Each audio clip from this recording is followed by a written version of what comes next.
I need to see you, Ethan said. His voice was shredded, as if he'd been screaming into a pillow. Now please. What's wrong? Pause. So long I thought the call had dropped. Then, it's about Jessica. My stomach folded in on itself. Tell me on the phone. I can't. Not like this. Meet me at the old diner on 5th and Mercer. The one we used to hit after baseball practice. 20 minutes. He hung up before I could argue. I stood there in the dark, phone still against my ear, listening to dead air. Jessica murmured something in her sleep and rolled away. Moonlight cut across the bed, turning her hair into spilled ink. She looked innocent. She always looked innocent. That was the problem. I pulled on jeans and a hoodie, moving like a thief in my own home. The keys made a soft clink when I lifted them from the bowl by the door. I told myself I was overreacting. Ethan was dramatic. He once cried during a Tom Hanks movie. This could be anything. Money trouble. His mom's cancer again. Anything but what my pulse was already screaming. The streets were empty except for stray cats and the occasional Uber coughing exhaust. The diner's neon sign flickered like it was on its last breath. Ethan sat in the corner booth, hood up, hands wrapped around a cup he wasn't drinking from. His eyes were red-rimmed, pupils blown wide. He didn't stand when I approached, just pushed a second cup toward me. Coffee untouched. Sit, he said. I sat. He stared at me for 10 full seconds. I counted. Then he reached into his jacket and slid a small black USB drive across the table like it was radioactive. I'm sorry, he whispered. For what? He couldn't look at me. Plug it in. When you're ready. Not here. My fingers closed around the drive. It was warm from his pocket. Ethan, talk. He laughed, a broken sound. You remember last year when Jessica said she was going to Denver for that work retreat? 3 days, some marketing conference at the Brown Palace. I remembered. I'd driven her to the airport myself. She kissed me goodbye in the drop-off lane, tasting like toothpaste and coffee. Promised to call every night. She did twice. Short calls, background noise that sounded like hotel bars.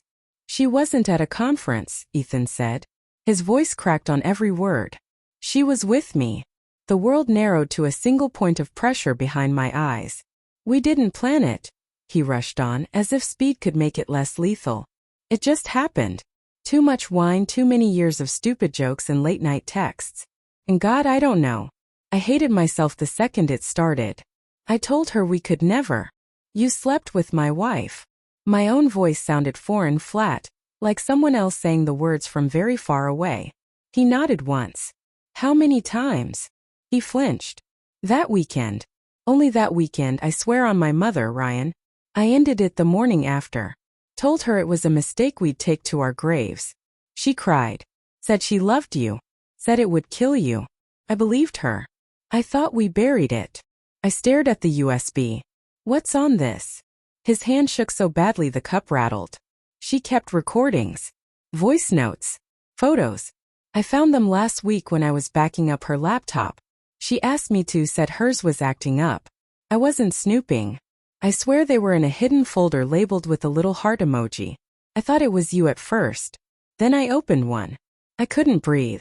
There's a video, he said, barely audible. From the hotel. I'm in it.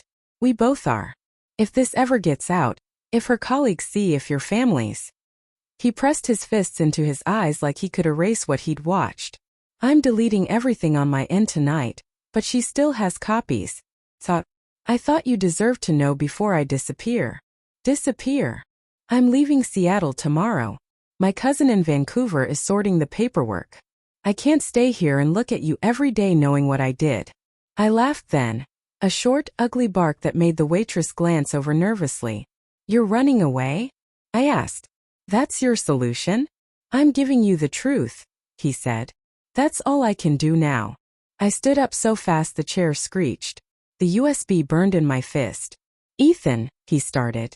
Don't, I said. Don't say my name. You don't get to say my name anymore. I walked out without the coffee. The drive home blurred. At one point I pulled over on the empty frontage road along I-90 and screamed until my throat bled. The USB sat on the passenger seat like a live grenade. When I stepped back into the apartment, Jessica was awake. She sat on the couch in one of my old shirts, knees pulled to her chest, eyes puffy. "You okay?" she asked softly. "I woke up and you were gone. I got scared." I looked at her, really looked. The faint freckles across her nose I used to kiss every morning. The way she bit her lower lip when she was anxious. The tiny scar on her collarbone from when we got drunk on our honeymoon and she fell off a jet ski. She was still the woman I'd loved for 8 years. She was also the woman who'd moaned another man's name in a Denver hotel room, while I slept alone in our bed waiting for a phone call that never came. I held up the drive. "What's this, Jessica?" Her face went slack. All the color drained so fast I thought she'd faint. "Where did you get that?" Barely a whisper. "Does it matter?" She started shaking. Not crying. Shaking like someone had plugged her into a socket. "Ryan, please let me explain." "Explain what?" My voice rose, cracked. "That my best friend fucked you while I was liking your Instagram stories from 300 miles away? That you came home, kissed me with the same mouth, and let me make love to you like nothing happened?" Tears spilled, then silent. "It was one mistake. One weekend. I was lonely and stupid and drunk and lonely." I laughed again and it hurt. "I was right here. Every day. Waiting. Planning our stupid future while you—" "I know," she shouted, then softer, broken. "I know what I did. I've been dying every single day since." I sank onto the armchair across from her, suddenly exhausted. The drive felt heavier than the world. "I keep thinking," I said quietly, "if you just told me, if you'd come home and fallen apart and begged me to forgive you, maybe I could have. But you let him carry it.